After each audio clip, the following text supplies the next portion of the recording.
काय तुमचं? नाही, मुळात ज्या व्यक्तीला म्हणजे असं म्हणतात नाही, असं उचलून त्याला मोठं करणं हे काम पक्षाने राजसाहेबांनी केलं, त्याला नावारूपाला आणलं.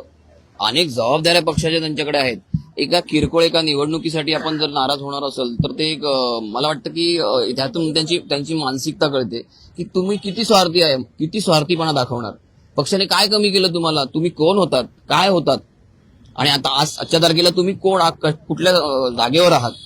तुमच्याकडे अनेक जबाबदाऱ्या पक्षाच्या आहेत. तुमच्यावर नितांत तुमच्यावर विश्वास होता साहेबांचा, आहे, अजूनही आहे, आणि तुम्ही असं वागता. मग सामान्य कार्यकर्त्यांनी तुमच्याकडून काय आदर्श घ्यायचा? हे म्हणजे मला देखील रात्री मला उशिरा कळलं, मी प्रचारात असतो, मला जेव्हा कळलं मला शॉकिंग होतं माझ्यासाठी. संतोष सारखा माणूस असं करू शकतो म्हणजे नीतिमत्ताच राजकारणात राहिली नाही. काय चाललंय मला कळत नाही. त्यात ते बीजेपी आणि ती शिंदे गटाची लोक बसलेलीच आहेत, पैसे घेऊन आणि वाटप करून तुम्हाला मंडळ देतो, महामंडळ देतो, हे आमिष दाखवून लोक फोडतायत.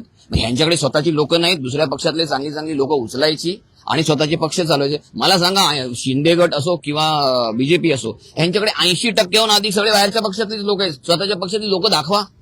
सकाळी ते बोलताना म्हणाले की माझी पक्षप्रवेशाच्या वेळी कदर केली देवेंद्र फडणवीसांनी, नितेश राणेंनी माझी कदर केली. एक प्रकारे त्यांना सांगायचा प्रयत्न होता की माझी या ठिकाणी किंमत करण्यात आली नाही. कसं, कुठल्या अर्थाने? एकाच वेळेला हे बघा, मला स्वतःला ना, मी राज ठाकरे साहेबांबरोबर 88 पासून आहे, अगदी विद्यार्थी दशेपासून आहे. मला पहिल्यांदा निवडणूक लढवायला संधी मिळाली आहे. इतक्या वर्षात मला मिळाली नाही संधी. इतरांना मी संधी दिली, इतरांसाठी मी काम केलं, इतरांना निवडून आणलं. आम्ही नाही नाराज झालो. कुठेतरी एक तुम्हाला मनाच्या कोपऱ्यात थोडीशी नाराजी असते. एक माणूस आहे म्हटल्यानंतर त्या गोष्टी होणार, साहजिक आहे. परंतु ज्या पक्षाने, ज्या नेत्याने तुम्हाला नाव दिलं, नावारूपाला आणलं, तुम्हाला मोठं केलं, तुम्हाला समाजात एक तुमची प्रतिमा उभी केली, हे कसं काय आपण विसरू शकतो? म्हणजे तुमच्याकडे विचार आचार काही राहिलेले नाहीयेत. तुम्ही फक्त स्वार्थासाठी, पैशासाठी धावतात, हेच यातून निदर्शनात येतं. आपण बघितलं तर संदीप देशपांडे देखील सध्या अपक्षांचा प्रचार करताना समाज माध्यमांवर दिसून येतात. कशा पद्धतीने बघताय? कारण त्याच ठिकाणी तुमचे युतीचे उमेदवार तिथे ऑलरेडी उभे आहेत. कुठल्या अपक्ष? अनिशा माझगावकर असतील किंवा आणखीन काही अपक्ष आहेत, त्यांचे थेट समाज माध्यमांवर पोस्ट त्यांनी टाकलेल्या पाहायला मिळतात. मला वाटतं अनिशाजी ह्या आमच्या पक्षाच्याच आहेत आणि त्यांना त्यांच्या कॉर्पोरेशन मधल्या सहकारी देखील आहेत. अगोदर दोघंही एकाच वेळेला नगरसेवक होते सभागृहात, म्हणून कदाचित एक मैत्री खातर एखादी पोस्ट टाकली असेल. याचा अर्थ असा होत नाही की ते पक्षाच्या विरोधात काही काम करतायत. गेल्या आठवड्याभर त्यांनी मीडियाशी देखील, रोज मीडियाशी संवाद साधणारे देशपांडे आता मीडियाशी देखील बोलायला नकार देताना पाहायला मिळतात.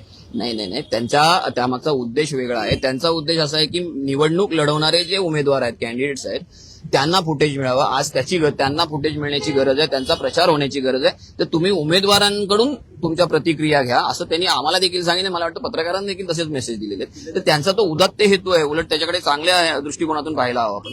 साहेब, राज ठाकरेंनी म्हटलं होतं की मला सुद्धा ऑफर आल्या पण मी त्या धुडकावून लावल्या. संतोष गुरुंच्या मागे पडल्यामुळे काय घटना घडल्या असतील असं तुम्हाला वाटतं? नाही, काही कल्पना नाही. आमिष दाखवली गेली, आमिष दाखवली, महामंडळ देतो वगैरे, ही आमिष तर दाखवलीच जात आहेत. पैसा तर आहेच, महामंडळ देतोय, महामंडळाची सदस्यपद देतोय, हे तर आम्हाला कळलेलं आहे. आता कोणाला कुठलं नेमकं दिलंय हे इतकं माहित नाही, पण आमिष दिली जात आहेत. सुरुवातीपासून त्यांची नाराजी कायम होती, जी भाजप पक्षप्रवेशापर्यंत पोहोचली. संदीप देशपांडेंना अपयश आले का त्यांचं मन वळवलं?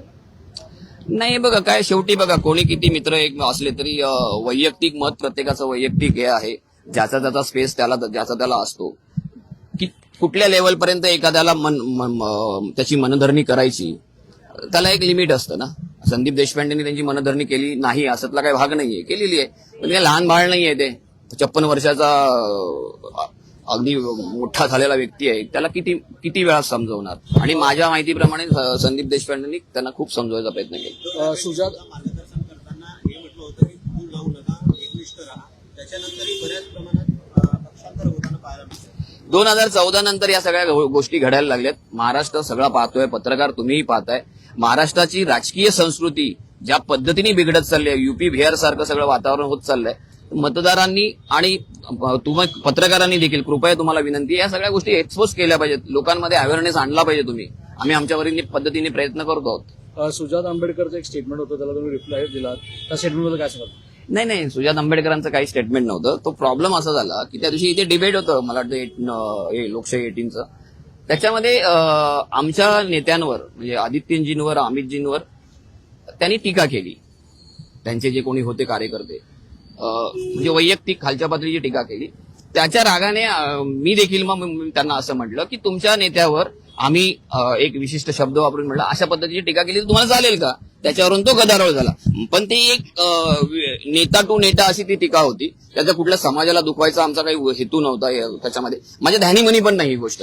मला आता माझ्या सोशल मीडियाच्या टीमने सांगितले की त्या लिंक फिरवली जाते आणि त्याच्यावर खूप समाज दुखावलेला आहे आणि नाराजी व्यक्त करतोय. तर मला वाटतं की मी कुठल्याही समुदायाला हेतुपुरस्कर दुखवण्यासाठी असं काही बोललो नव्हतो. तो शब्द जो वापरला तो आताताईपणे रागाच्या भरात मी उच्चारला असेल. खरं तर माझा तो तोल गेला. मी संयम राखायला हवा होता. तर मी सर्व त्या समुदायाची मी दिलगिरी व्यक्त करतो. त्यांची काही मनं दुखावली असतील किंवा काही नाराजी त्यांच्यामध्ये असेल तर मी दिलगिरी व्यक्त करतो. कारण खरोखर सांगतो माझ्या ध्यानीमनी नाही. मी माझ्या स्टाईलमध्ये स्टान्समध्ये बोलून गेलो. तो खरं तर तो संयम मी राखायला हवा होता. तो मी राखला नाही. त्याबद्दल दिलगिरी व्यक्त करतो.